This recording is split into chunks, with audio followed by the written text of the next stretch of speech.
Bonsoir.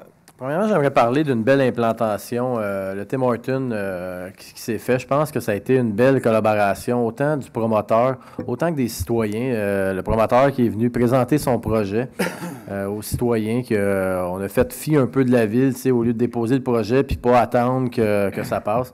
Est venu présenter le projet aux citoyens.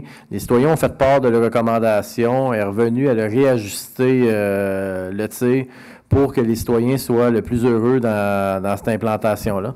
Je pense que c'est un bel exemple à suivre pour d'autres projets, que des fois, c'est bon de faire fi de la ville puis de s'arranger un peu entre soi pour pouvoir voir, pour sauver du temps puis améliorer un peu les choses. Je vais passer à l'autre point, un petit peu moins drôle. C'est le système de pointage que j'ai encore cette fois-ci, ce soir, voté contre le système de pointage.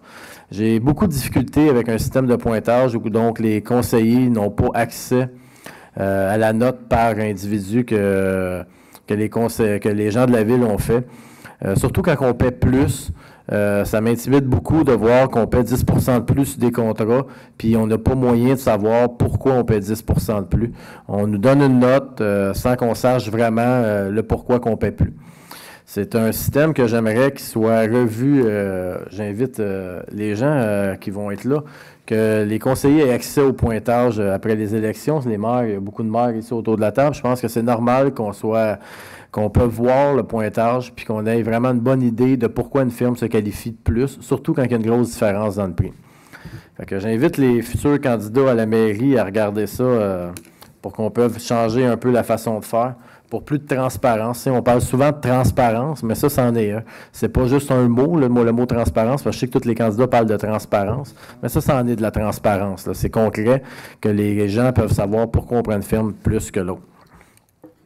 Rapidement sur le plan de conservation, vous comprendrez, je ne suis pas contre le plan de conservation. J'ai de la difficulté à voir que quand Québec, d'un côté, dit qu'ils ne veulent pas approuver, souvent on a lu des choses qu'on disait que les affaires municipales approuvaient, mais ça, c'est pas approuvé, puis ça peut devenir un grand éléphant blanc pour la ville de Saint-Jean. On engage des millions de dollars, les gens ont atteint une capacité de payer, puis si ça se réveille contre nous, ça risque d'être très triste à payer la facture qu'on engage. Puis on voit que c'est pas sur des bonnes bases parce que Québec refuse encore d'autoriser le projet. Oui, je dirais qu'on peut se péter les bretelles et dire tout est beau, là, mais Québec refuse d'approuver le projet. Puis on continue d'aller de l'avant comme si rien n'était. Je pense que ça peut être dangereux.